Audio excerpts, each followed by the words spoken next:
It's time now to sample Suzuki's all-new 600cc sport bike weapon, the Gsx R600. Now, from a distance, the new Gsx R6 looks a whole lot like its bigger brother, the Gsx R1000, thanks to the new nose job that features a vertically stacked headlight treatment. Also up front, under that slightly narrower fairing, you'll find a new trick inverted show fork with radial-mounted 4-piston calipers. Meanwhile, at the heart of this fighter, you'll find a newly designed, heavily massaged engine, now with an integrated upper crankcase and cylinders. Delivering the fuel to the cylinders are newly configured 38mm dual double-barrel throttle bodies, while also under the hood you'll find a new frame that's also been reworked.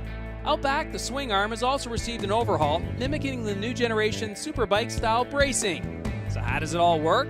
Well, this week we invited someone who currently owns an earlier generation Gsx R600. Here's what rock jock Samantha Stevens had to say.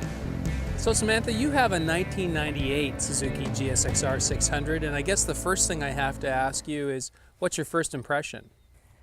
I'm already sold on the bike because I love my bike, and I love this bike too, and I would take it home. But you know what? It's not enough of a difference for me to go and spend the extra money because the bike is such a good product to start with. Right. The seat is a little harder. Mm-hmm. That was probably one of the things that was a little less comfortable, I think, than what mine is. Mine's a little cushier. Right. But everything's nice. No vibration from the pegs. The mirrors, you know, as long as you're in the right riding position, you can see. Yeah. Without any problems.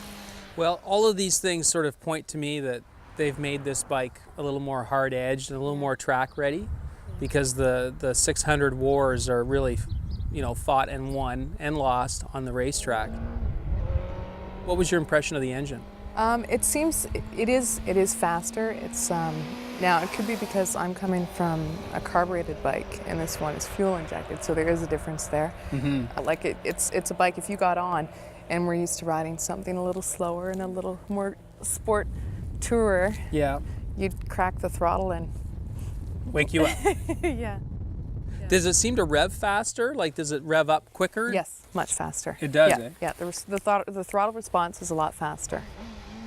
What about the transmission and the clutch? Did it shift any different? How was that? Shifting, it's smooth. There's no clunking. To go through the gears, it's a very smooth shift. What about the sound? I like it. I like it. But you know what I think I would do is I would probably put an aftermarket pipe on just for the get more sound. Or something. Yeah, a little more. But could you hear it sort of honking from the? Oh yeah. Yeah, from the airbox. And it's nice. That's a nice sound. It's pretty addictive, eh? Yeah. What about the cockpit and the layout? It must be a little different from your bike, obviously. It is. Yeah.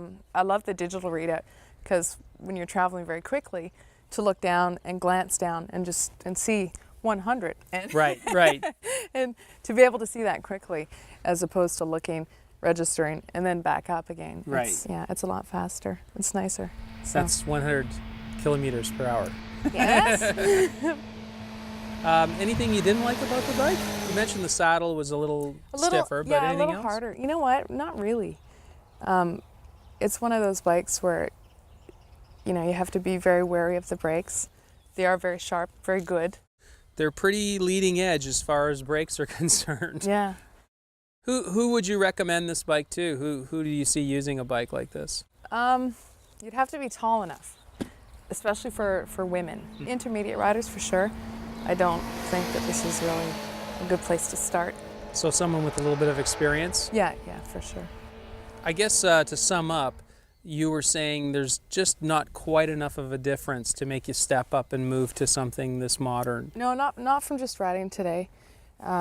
If you let me take it home for a week, so say I could take it to my house and park it beside my bike, and then I could ride this one and ride mine, and then I could, call you in a week or so. And sure. Then maybe call you in a week or so. I'd probably never hear from you again. I'm in Florida. So, yeah. Thank you, Samantha. Thanks, David. That was great. Glad you enjoyed it.